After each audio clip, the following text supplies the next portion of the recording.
akan bernilai pahala di sisi Allah dan juga akan menjadi jalan bagi kita mendapatkan ampunan Allah. Sedangkan menginginkan ampunan Allah dan juga mendapatkan pahala atau mendapatkan surga itu merupakan perintah ya. Jadi harus serius kita ya. Allah telah memerintahkan dalam surat Ali Imran ayat 133. A'udzubillahi minasyaitonirrajim. Wasari'u ila magfiratim mir rabbikum wa jannatin arduhas samawati wal ard uiddat lil muttaqin. Dan bersegeralah kalian untuk mendapatkan ampunan Allah dan surganya yang seluas langit dan bumi yang disediakan bagi orang-orang yang bertakwa. Kemudian dalam ayat lain, sabiqu ila magfiratim mir rabbikum wa jannatin arduha ka'ardis sama'i wal ard uiddat lil ladzina amanu billahi wa rusulihi. Dzalika fadlullahi yu'tihi man yasha wallahu dzul fadlil adzim. Surat Al-Hadid ayatnya ayat yang ke-21.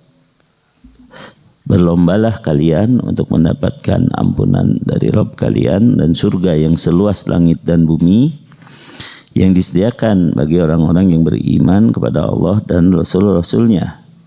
Itulah karunia Allah, disediakan bagi siapa yang Ia kehendaki, dan Allah Maha Pemberi karunia yang agung. Jadi dua ayat ini saling berhubungan. Surga disediakan bagi orang yang bertakwa, ampunan Allah disediakan bagi orang yang bertakwa. Takwa mengandung dua unsur, yaitu amanu billahi wa rusulih.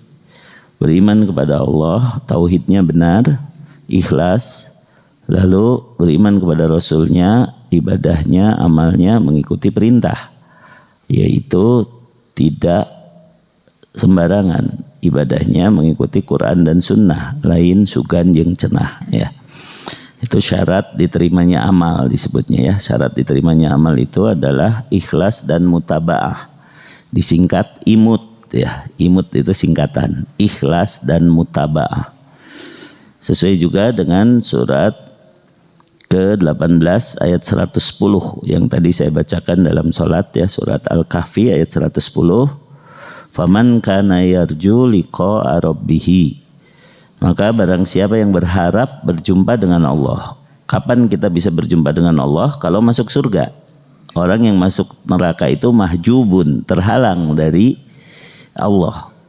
Orang yang masuk surga baru bisa ketemu Allah, ketemu pencipta kita, dan itu kebahagiaan yang paling besar bagi makhluk ketika bertemu dengan penciptanya, yaitu masuk surga. Nggak usah dibayangkan sekarang karena nggak mungkin terbayang. Jangankan Allahnya, nikmat di surga saja tidak terbayang ya. Nah, tapi barang siapa yang ingin bertemu dengan Allah, yaitu masuk surganya, fal ya'mal amalan solihan, hendaklah dia beramal soleh. Suka diterjemahkan sebagai amal kebajikan. Padahal al-amalus soleh itu ada definisi tersendiri ya. Al-amalus soleh huwa ma wafaqa kitaballahi wa sunnata rasulillahi sallallahu alaihi wasallam. Itu definisi amal soleh. Suatu amal itu disebut soleh jika bersesuaian dengan kitab Allah dan dengan sunnah Rasulullah Muhammad sallallahu alaihi wasallam. Nah, syarat pertama untuk bisa ketemu Allah yaitu masuk surga adalah beramal soleh. Wala yusyrik bi ibadati rabbihi ahada. Dan jangan menyekutukan Allah dalam beribadah kepadanya dengan seorang pun. Ya, jangan musyrik. Ya, artinya harus bertauhid, harus ikhlas. Jadi ikhlas dengan tauhid itu sangat berhubungan erat. Makanya surat tentang tauhid itu disebut surat Al-Ikhlas. Ya, sudah pada hafal ya. Surat Al-Ikhlas itu apa? Qul huwallahu ahad, Allahus samad, lam yalid wa lam yulad wa lam yakul lahu kufuwan ahad. Qul huwallahu ahad, katakanlah dia al-ilah atau Allah, sembahan yang sebenarnya, ahad, satu-satunya. Itu disebut tauhid uluhiyah. Allahus samad, dialah tempat bergantung bagi seluruh makhluknya. Itu disebut tauhid rububiyah ya. Lam yalid wa lam yulad wa lam yakul lahu kufuwan ahad. Dia tidak berputra dan tidak diputrakan, dan tidak ada seorang pun yang setara dengannya. Itu disebut tauhid asma wa sifat. Jadi tauhid itu harus sempurna, mentauhidkan Allah dalam rububiyahnya, yaitu meyakini Allah lah tempat bergantung semua makhluknya, Allah lah yang berkuasa mutlak atas seluruh alam ini. Tidak boleh kita meyakini misalnya di Laut Kidul ada penguasa yang bisa membahayakan atau memberi manfaat, atau di Gunung Tangkuban Perahu ada penjaga yang harus kita beri sesajen supaya nanti tidak mendatangkan bencana. Nah itu syirik ya. Atau kita membawa-bawa batu ali supaya mudah rezeki ya, itu bahaya itu ya. Walaupun kalau yang pakai cincin ya silahkan untuk hiasan saja ya. Cincin ini bisa menyembuhkan, kalau serius itu bahaya. Kalau heureuy menyembuhkan kabuhulan, asupkeun kana cai titah nginum, nah itu mah heureuy ya gitu kan. Jadi jangan sampai bersandar kepada selain Allah. Itu tauhid rububiyah. Karena Allahus Somad, Allah lah tempat bergantung satu-satunya. Kemudian yang pertama tauhid uluhiyah, yaitu Qul huwallahu ahad, dialah Allah. Allah dari kata al-ilah, sembahan yang sebenarnya, satu-satunya, la ilaha illallah. Tidak boleh kita mengagungkan, menyembah selain Allah. Yang tadi ya, memberikan sesajen atau ruku atau sujud kepada selain Allah ya. Nah ini adalah prinsip dasar tauhid, yaitu iyyaka na'budu wa iyyaka nasta'in, hanya kepadamu kami beribadah dan hanya kepadamu kami mohon pertolongan. Kemudian lam yalid wa lam yulad wa lam yakul lahu kufuwan ahad. Allah tidak diputrakan, Allah tidak berputra. Makanya orang Yahudi, orang Nasrani itu syirik karena menganggap Isa anak Allah, menganggap Uzair anak Allah ya. Jadi mereka tidak bertauhid ya. Ya, semua yang di luar Islam itu tidak bertauhid.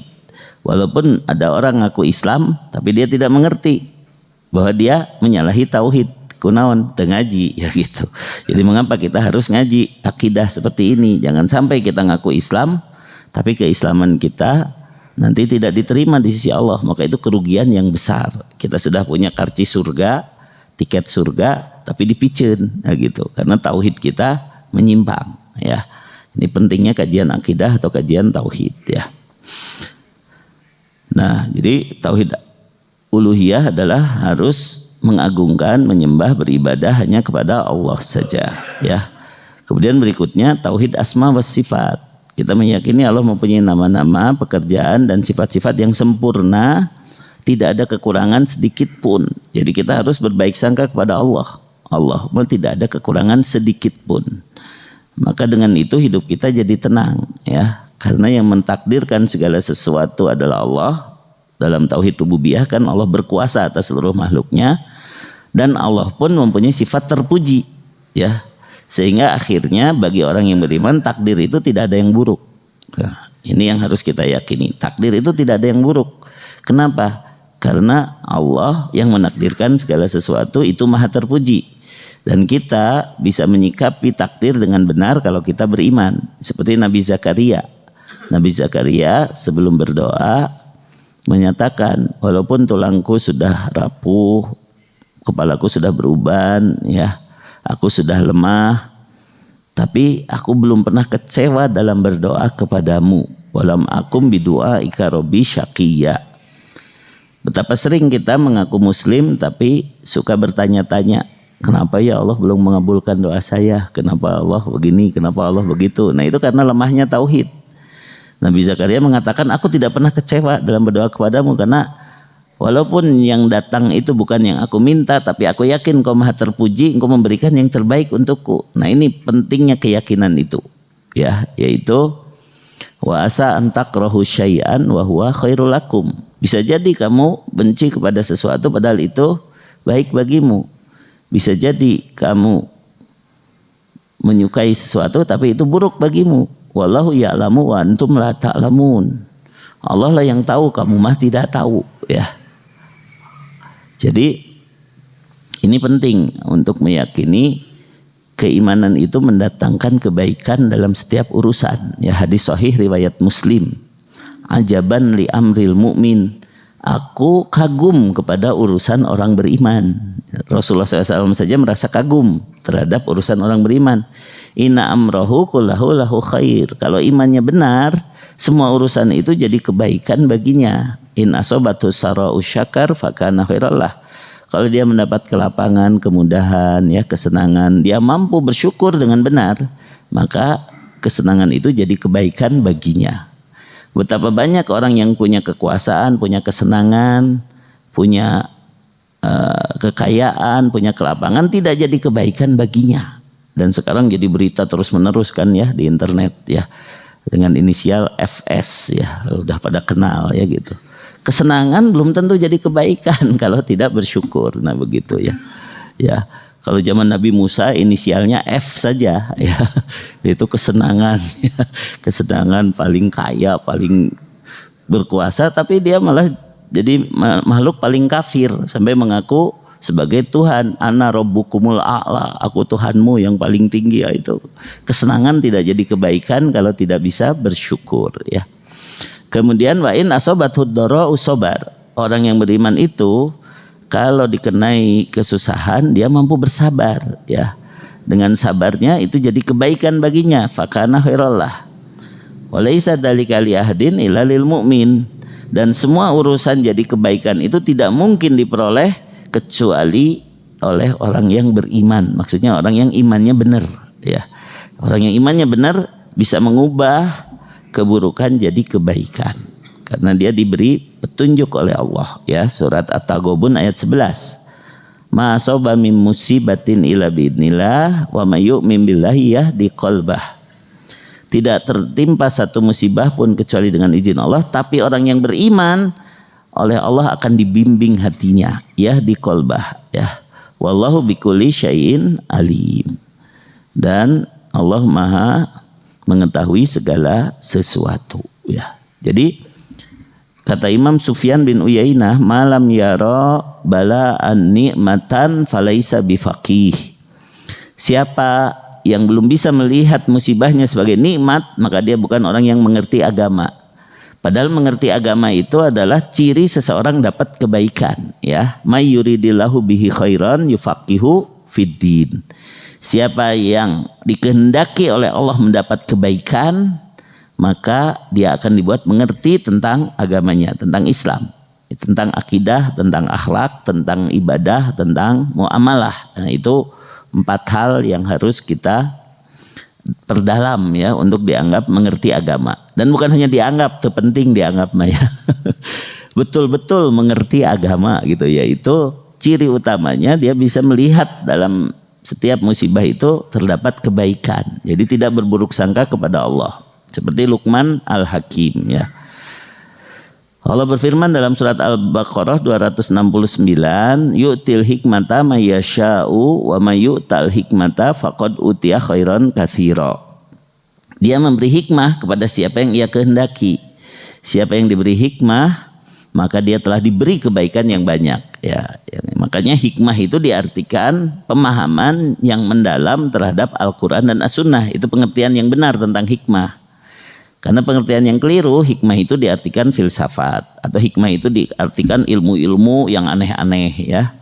Ilmu saipi geni itu terak diduruk, ilmu saipi angin bisa terbang ya. Padahal no alus teh ilmu saya pikiran ya, itu ilmu yang bagus tuh, yaitu ilmu yang pikirannya dituntun oleh Quran dan Sunnah ya, itu hikmah artinya.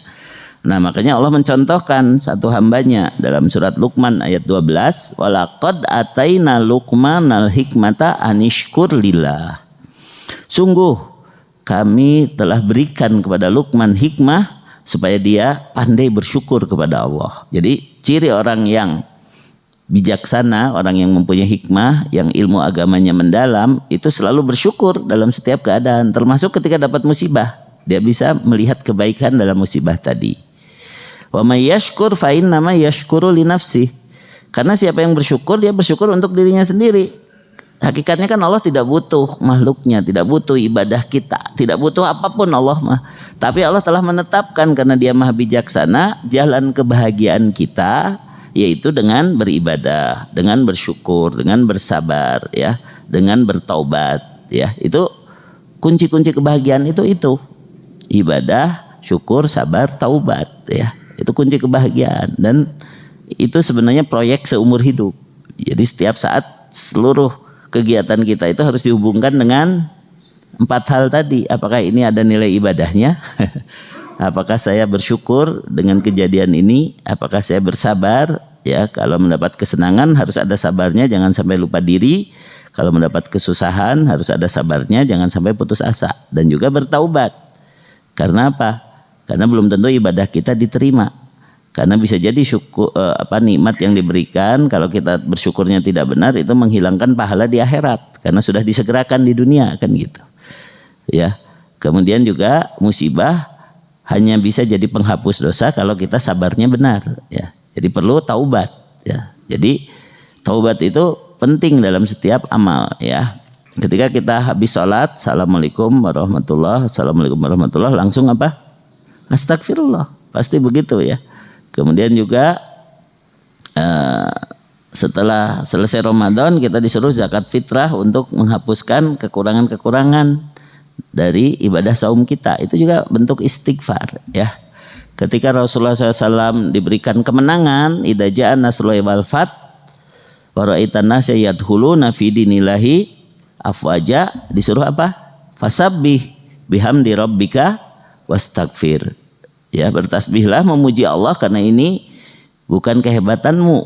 Ini Rasul ya. Nabi Muhammad SAW itu manusia paling mulia. Tapi begitu menang Allah menyuruh pujilah Allah. Apalagi kita ya, kita kadang-kadang suka bangga ya.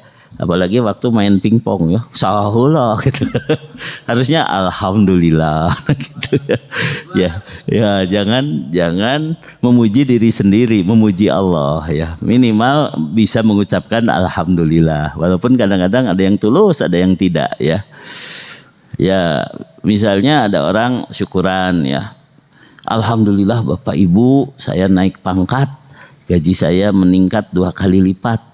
Itu seperti memuji Allah padahal dia ingin orang-orang memuji dirinya. Hati-hati ya. Alhamdulillah pun bisa tidak tulus. Sebagaimana astagfirullah ya. Kalau tidak tulus percuma. Ibu-ibu lihat anaknya menumpahkan nasi, astagfirullah ya budak. Nah kadang-kadang tidak ikhlas gitu. Tapi mending masih ayah alhamdulillahnya, masih ayah astagfirullah. Nah mending daripada keluar kebun binatang, daripada keluar kancing coplok segala macam. Itu berarti tidak ingat Allah. Jadi bentuk ingat Allah itu dari lisan dulu, dari ucapan dulu. Itu kita belajar ya, meluruskan ucapan ya. Surat Al-Ahzab ayat 70 dan 71. Ya ayyuhalladzina amanu taqullaha wa qulu qaulan sadida.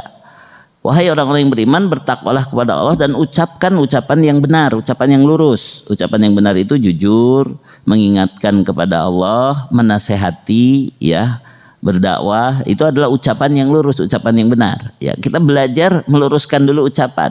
Ya, yuslih lakum a'malakum. Nanti Allah lah yang akan membereskan amal-amal kamu. Wa yaghfir lakum dunubakum. Allah lah yang akan mengampuni dosa-dosamu. Kalau kita sudah belajar jujur, belajar lurus, belajar zikir, belajar berdakwah, nah gitu. Allah yang meluruskan urusan kita. Jangan karena urusan kecil aja kita bohong, ya. Misalnya pesan ke anaknya, nah kalau ibu nanti ditanya sama yang nagih kredit, ya, tolong bilang ibu tidak ada. Nah itu bahaya itu. Anak kecil sudah diajarin bohong, tapi itu kan anaknya jujur. Siapa ini? Oh iya ya, ini yang mau nagih ke ibu ya, kata ibu tidak ada. Gitu kan, jujur budak. Jadi jujur aja sekecil apapun permasalahannya. Karena apa? Kalau kita sudah jujur, resikonya ya kita paling minta maaf atau kita harus mengganti. Tapi itu tidak seberapa daripada bohong diikuti bohong nanti akan numpuk, ya, akan jadi berat, ya begitu ya. Itu belajar meluruskan ucapan. Juga dzikir, ya. Dzikir itu menenangkan, ya. Walaupun dalam keadaan kita sedang emosi, ya. Astagfirullah, masya Allah, ya gitu. Belajar begitu, oh ya. Nyemes ta'asub, astagfirullah gitu lah. Ulah ucapan-ucapan yang lain begitu ya. Jadi belajar untuk dzikir, ya. Nah, Wa may yuti'illah wa rasulahu faqad faza fauzan adzima. Ciri seseorang itu dibereskan amalnya, diampuni dosanya itu dia bisa makin taat kepada Allah dan Rasulnya. Tadi ya, hidupnya makin selaras dengan Quran dan Sunnah. Jangan sugan yang cenah terusnya. Kenapa? Karena sekarang bulan Safar itu bulan yang dianggap banyak kesialan ya, sehingga orang tidak mau menikah di bulan Safar ya. Padahal bulan Safar itu yang paling bagus untuk menikahnya eta saparengna ya. Seperti bulan Mei ya. Mei itu yang paling bagus untuk menikah, yaitu apa? Maybe yes, maybe no ya gitu kan. Nah begitu kan. Jadi jangan percaya yang gitu-gitu, karena itu menyalahi tauhid rububiyah tadi, yaitu hanya Allah yang mendatangkan manfaat dan hanya Allah yang bisa menolak segala bahaya. Tidak ada hari, tidak ada jam, tidak ada tempat, tidak ada barang yang bisa mendatangkan manfaat ataupun mendatangkan madarat. Ya semuanya sudah diatur oleh Allah, ditakdirkan oleh Allah semata. Nah begitu ya. Nah dalam kisah Luqmanul Hakim tadi ya, ada satu kisah bahwa Luqman itu sebenarnya seorang budak atau hamba sahaya, tapi kemudian dibebaskan oleh tuannya ya. Dalam istilah agama ini disebut maula ya. Jadi kalau hamba itu disebut abdun ya, abdun itu hamba sahaya, kalau sudah dibebaskan disebut maula ya. Maula itu seseorang hamba sahaya yang kemudian dibebaskan jadi pegawai, itu maula ya. Bedanya apa? Kalau hamba sahaya mah itu digaji. Kalau maula mah ya masih digaji, masih diperhatikan nah gitu ya. Nah, kemudian karena Luqman ini seorang yang bijaksana, lama-lama jadi paling disayang oleh tuannya. Ya, tuannya ini seorang raja kecil lah ya, seorang tuan tanah lah ya kayak begitu. Dia kalau dikasih hadiah oleh temannya yang bagus-bagus, yang paling bagus disisakan buat Luqman ya, yang lain dibagikan kepada pegawai yang lain ya. Suatu saat tuannya itu dikirimi buah-buahan. Ya, ini kisah saja ya, kisah hikmah disebutnya ya. Dikirimi buah-buahan yang ranum, yang bagus-bagus, lalu dipisahkanlah sejenis semangka yang kelihatan indah, ranum dan kelihatannya segar begitu ya.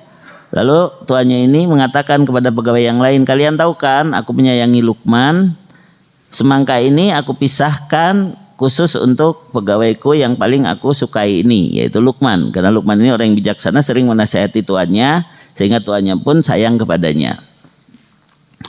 Nah setelah datang Luqman, yang lain sudah habis makan buah-buahan, lalu Luqman dipanggil, wahai Luqman sini, kamu tahu kan aku sayang ke kamu, ini ada buah yang sangat luar biasa, ranum, aku hadiahkan kepadamu sebagai bukti aku menyayangimu ya. Ya Tuhan, aku terima hadiahmu ini dan sebagai bukti aku bersyukur, berterima kasih atas pemberian Tuhan ini, aku buka sekarang juga. Lalu dipesek ya, dipotong, diiris-iris begitu kan, sampai kecil-kecil, kemudian dimakan satu persatu dengan rasa lezat ya gitu.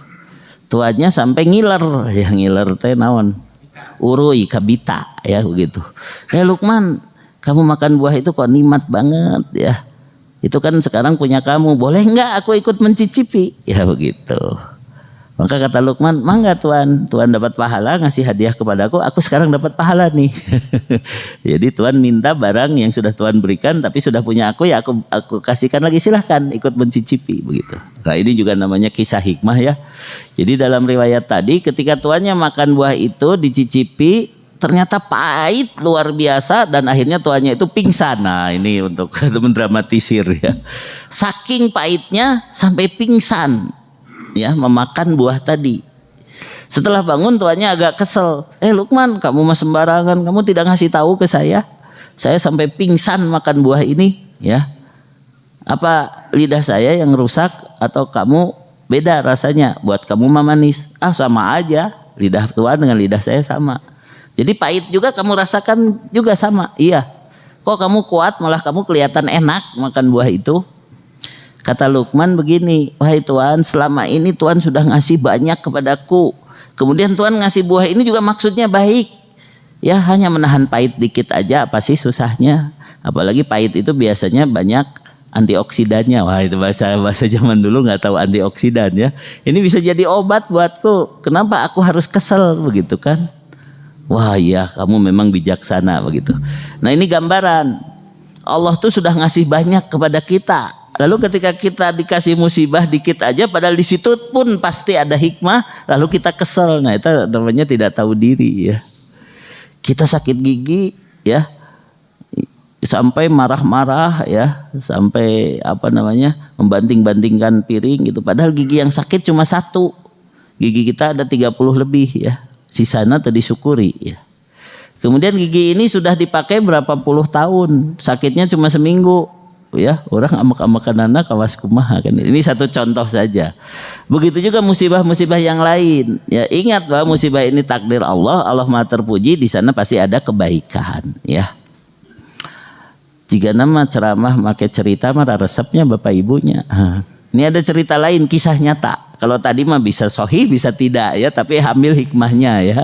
Ini mah kisah nyata belum lama ya, dan kemarin diceramahkan oleh Ustadz di kompleks saya, di komplek Geraha Puspa, Masjid Nurul Iman. Kalau di sini kan Nurul Masyrik. Itu ada dua ustadzna, Ustadz Gun-Gun dan satu lagi di kompleks saya itu Ustadz siapa ya? Ustadz Abu Yahya. Ya, Ustadz Gun-Gun ceramah kemarin tuh, dia cerita tentang seorang ustadz lain, bukan dia ya. Ada ustadz lain yang sebenarnya sangat terkenal tapi dirahasiakan namanya ya. Tiba-tiba dia didatangi oleh seorang yang sudah mengundangnya, Ustadz punten, nanti khutbah ustadz tuh di cancel ya, tidak jadi hari Sabtu, hari Ahad depan itu harusnya ustadz itu khutbah, di cancel ya. Ustadznya rada kesel oge. Wah, kamu tuh nggak tahu pesan ke saya itu harus sebulan lebih. Ini seminggu tiba-tiba mengcancel. Heureuy tapi.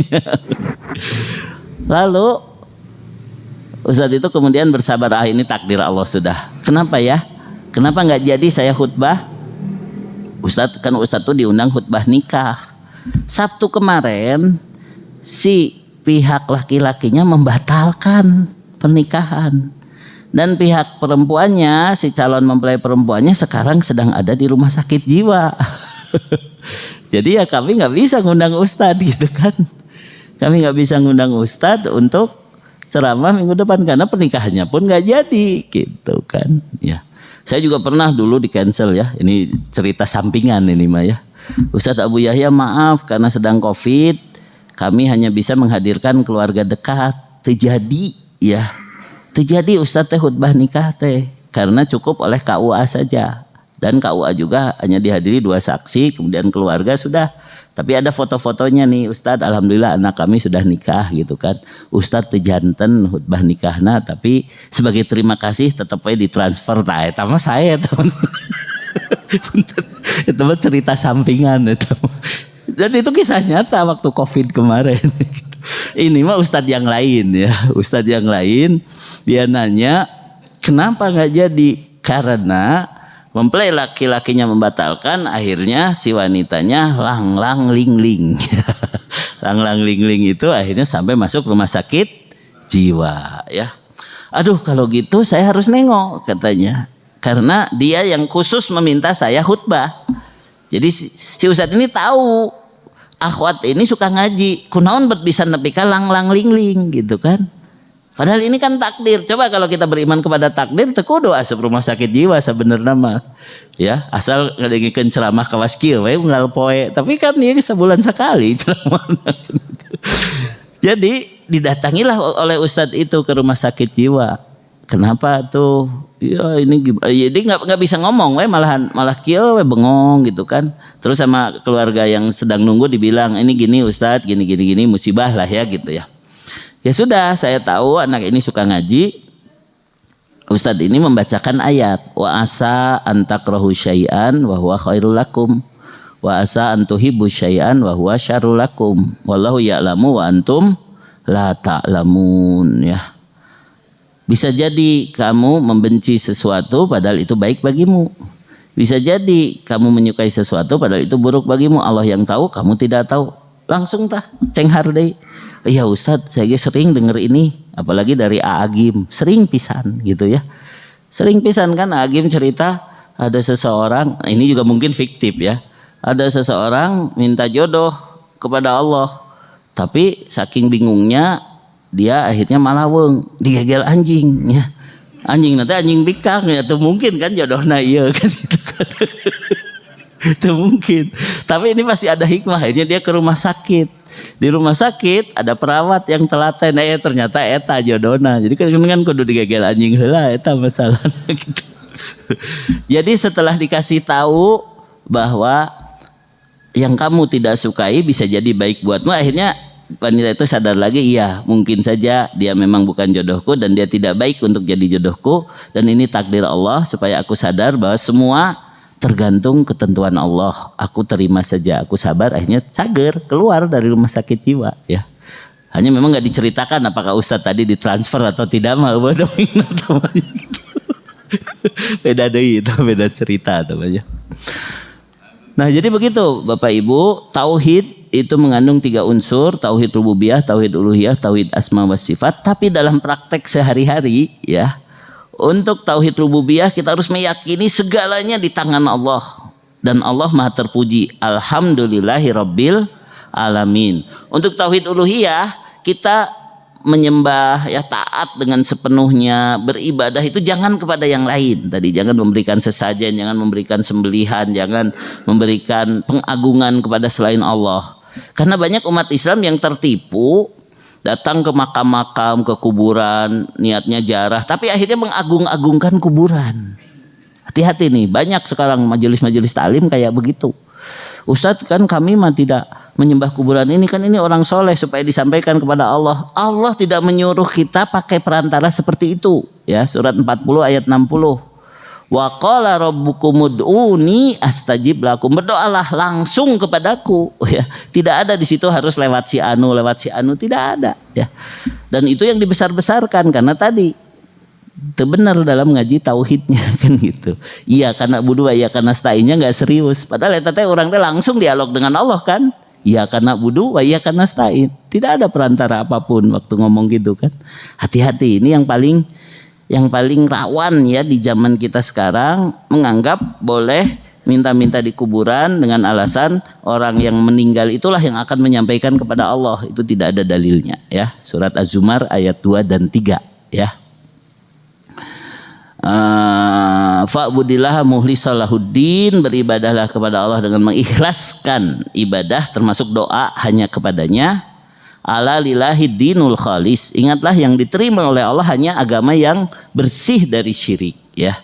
Waladzina takhadu min dunihi auliya, dan orang-orang yang mengambil pelindung-pelindung selain Allah ya, mereka mengatakan mana abuduhum, kami bukan menyembah mereka, illa liyuqarribuna ilallahi zulfa, mereka hanya dijadikan perantara untuk mendekatkan kami kepada Allah dengan sedekat-dekatnya. Itu orang yang menyembah patung dulu ya, menyembah patung di zaman jahiliyah. Mereka mengatakan aing ge mikir atau lain nyembah iya mah hanya untuk perantara kepada Allah. Nah gitu.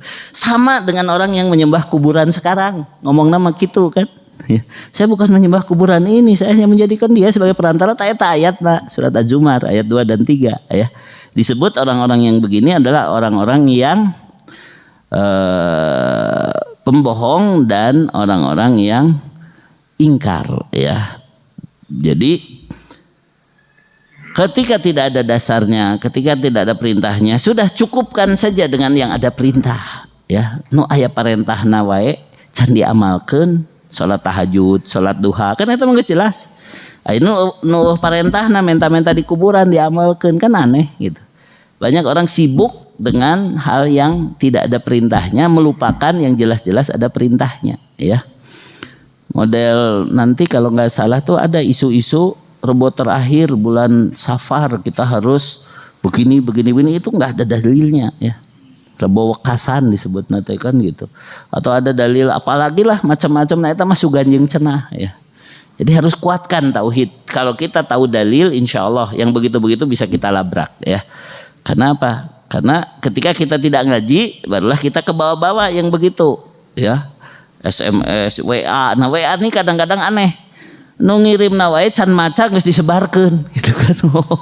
Kudu kieu belum baca, yang ngirimnya juga belum tentu juga sahih kan gitu. Hati-hati ya seperti itu.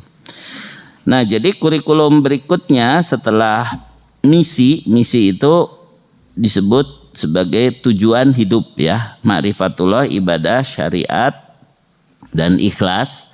Sekarang kurikulum berikutnya adalah tiba ya, tauhid, inqiyad, baroah, dan ajak. Itu syarat seorang muslim. Karena Rasulullah SAW sudah bersabda, kullu ummati dakhalal jannah. Semua umatku tuh akan masuk surga, ilaman aba, kecuali yang enggan ya. Jadi asal Islam kita diterima, asal Allah melihat iman kita tuh masih ada, dan Rasul juga masih mengaku kita sebagai umatnya, maka kita pasti masuk surga. Ujung-ujungnya ya bisa jadi kan neraka heula gitu kan, 100 juta tahun di neraka karek hanjat gitu kan, tapi ujung-ujungnya masuk surga, lumayan eta ge ya. Tapi kan kita ingin mun bisa masuk surga teh tong disiksa heula tak gitu. Makanya harus melihat musibah di dunia sebagai penghapus dosa. Jadi akhirnya bersyukur. Ya Allah, engkau tahu aku banyak dosa sehingga engkau timpakan musibah yang kecil ini di dunia supaya apa? Supaya aku nanti masuk surganya enggak usah ke neraka heula. Misalnya begitu, itu baik sangka kepada Allah ya, seperti itu. Jadi kurikulum berikutnya adalah tentang tauhid, inqiyad, baroah, dan ajak. Anggap aja misi kemarin sudah selesai. Yang terakhir adalah I, yaitu ikhlas ya. Nah, ikhlas itu mengandung 3 unsur ya. Al ikhlasu lillahi ta'ala maknahu ayak sidal mar'u bi ibadatihi at-taqarruba ilallah wa tawassula ila dari karomatih. Ikhlas itu lillahi ta'ala, kita melakukannya karena Allah Ta'ala. Maknahu artinya ayak sidal mar'u bi ibadatihi, seorang memaksudkan dengan ibadahnya. Ini syarat pertama, amalnya harus ibadah, amalnya harus sesuai Quran Sunnah. Nah ini baru ikhlas kan gitu. At-taqarruba ilallah, tujuannya untuk taqarrub, jadi nilai yang diinginkan dari Allah semata.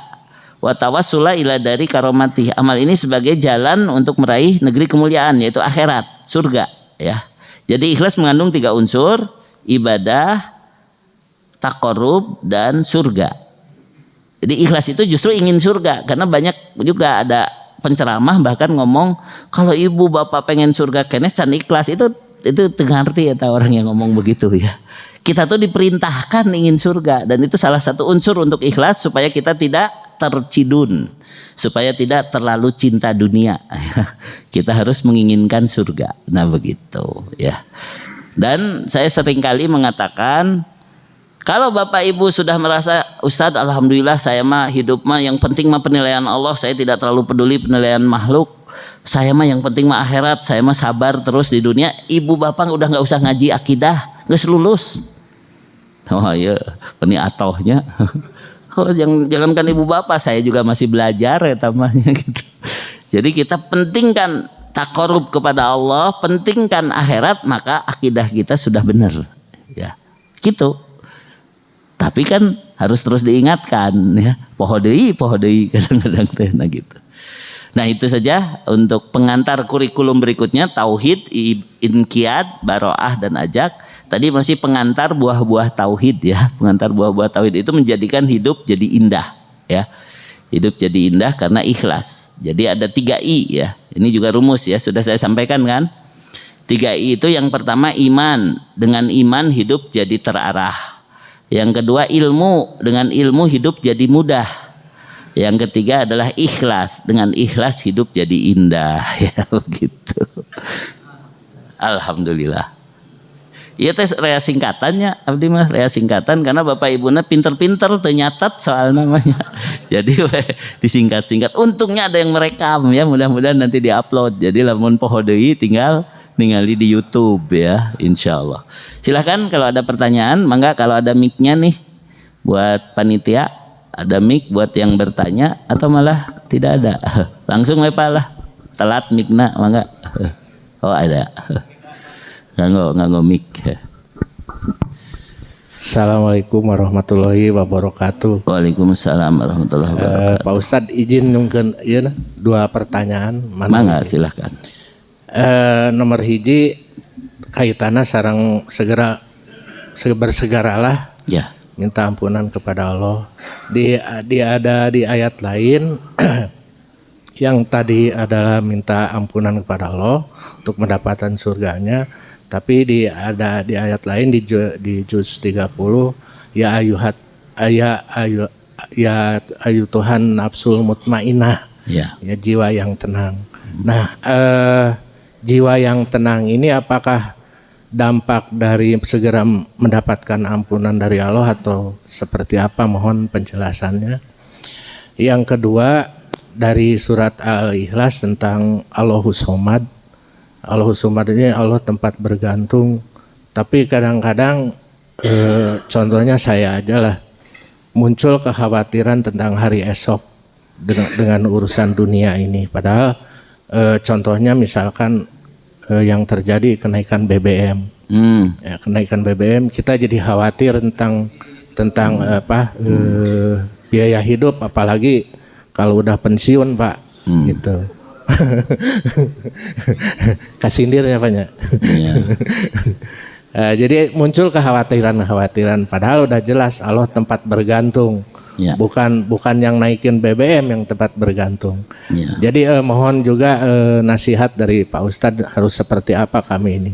Terima kasih. Assalamualaikum warahmatullahi wabarakatuh. Waalaikumsalam warahmatullahi wabarakatuh. Ya, jadi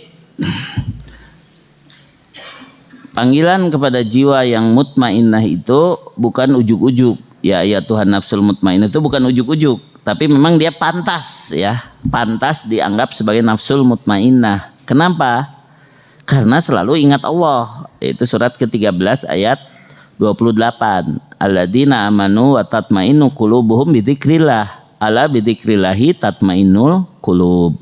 Orang-orang yang beriman dan hati mereka selalu tentram dengan mengingat Allah. Ingatlah, hanya dengan ingat Allah hati menjadi tentram bagi orang yang beriman. Nah, tetapi sebaliknya bagi orang yang jauh dari iman, tentramnya itu dengan dunia. Makanya gelisah ketika BBM naik. Ya, hati-hati, ini tanda kurang iman, gelisah ketika BBM naik. Kenapa? Surat Yunus ayat 7 dan 8. Innalladzina la yarjuna liqa'ana, orang yang tidak berharap akhirat, tidak berharap perjumpaan dengan kami, bahkan mungkin tidak percaya dia ya. Waradu bil hayatid dunya, dan dia puas dengan kehidupan dunia saja. Watma'annu biha, dan merasa tentram hatinya itu dengan kaduniawian. Jadi kalau tentramnya karena deposito besar, tentramnya karena mobil bagus, tentramnya karena uang banyak, itu bahaya. Kita bersandarnya bukan kepada Allah, bersandarnya kepada makhluk, ya. Waladinahum an ayatina ghafilun, sehingga dia lalai dari ayat-ayat Allah. Ulaika ma'wahumun nar, maka mereka akan masuk neraka kelakuannya karena tercidun tadi, terlalu cinta dunia. Ya. Nah, bagaimana caranya? Caranya yaitu harus mengerti peringatan dari Allah, mengerti Quran dan Sunnah. Ini surat Az-Zumar ayat 23 ya. A'udzu billahi minasyaitonir rajim. Allahu nazzala ahsanal haditsi kitaban mutasyabihan mathani taqsha'iru minhu juludul ladina yakhshawna rabbahum thumma talinu juluduhum wa qulubuhum ila dzikrillah. Dzalika hudallahi yahdi bihi man yasha wa may yudlilillahu fama lahu min had. Allah lah yang telah menurunkan perkataan yang paling baik, yaitu Al-Quran, yang serupa ayat-ayatnya lagi berulang-ulang. Gemetar karenanya kulit orang-orang yang takut kepada Robnya. Kemudian menjadi tenang kulit dan hati mereka ketika mengingat Allah. Itulah petunjuk Allah, dengan kitab itu dia memberi petunjuk kepada siapa yang dia kehendaki, dan barang siapa dibiarkan sesat oleh Allah, maka tidak seorang pun yang dapat memberi petunjuk. Sebenarnya kenaikan BBM ini adalah takdir Allah juga. Cuman ada penyebabnya ya. Jadi seharusnya kan dengan kenaikan BBM ini seharusnya nih, kalau pada pinter mahnya tong nunggu 2024 ayeuna we sina turun gitu kan. kudu nama, tapi kan teu saladar eta masalah nama, teu sadar wis diingetkeun ka was kieu ge, teu sadar tong nunggulah ayeuna we sina turun gitu kan. Lain BBM na nu turun ya. Ta eta gitu kan sina turun gitu. Kudu nama gitu kan anu teu sadar eta masalah. Tenang-tenang we ini kan kebijakan pemerintah. Pemerintah kan pasti memperhatikan rakyat. Oh, perhatikan naonna gitu kan. Tapi bagi orang yang beriman kan enggak penting BBM naik, yang penting bisa meli kan gitu ya. Tapi saya tidak mengingatkan panitia untuk menaikkan untuk meli. Itu nama jangan terlalu hirau dengan itu ketika tujuan kita akhirat. Kenapa? Karena sudah ada motor listrik, sudah ada mobil listrik kan, sudah ada alternatif BBM. Kawas Baretonya waktu naon? Waktu yang naik itu apa? Waktu itu teh aya ibu-ibu yang mengatakan minyak naik itu disuruh apa? Minyak goreng naik kan waktu itu disuruh apa? Disuruh sangrai deui we atau disuruh apalah waktu itu. Pokoknya direbus aja gitu kan. Direbus. Nah gitu. Jadi pala linter ngomong namanya. Tapi kalau untuk ustadz mah bukan soal tidak ikut prihatin, bukan ya, tapi intinya wa ma asabakum min musibatin fabima kasabat aidikum ya. Sesungguhnya musibah yang menimpa kamu itu disebabkan ulah tangan kamu sendiri. Kamu tidak bisa mencegah kemungkaran, maka terjadi musibah yang menimpa seluruh orang ya, bukan hanya orang yang dolim saja kan begitu. Jadi amun diakumulasinya eta salahna teh katipu orang teh gitu, katipu.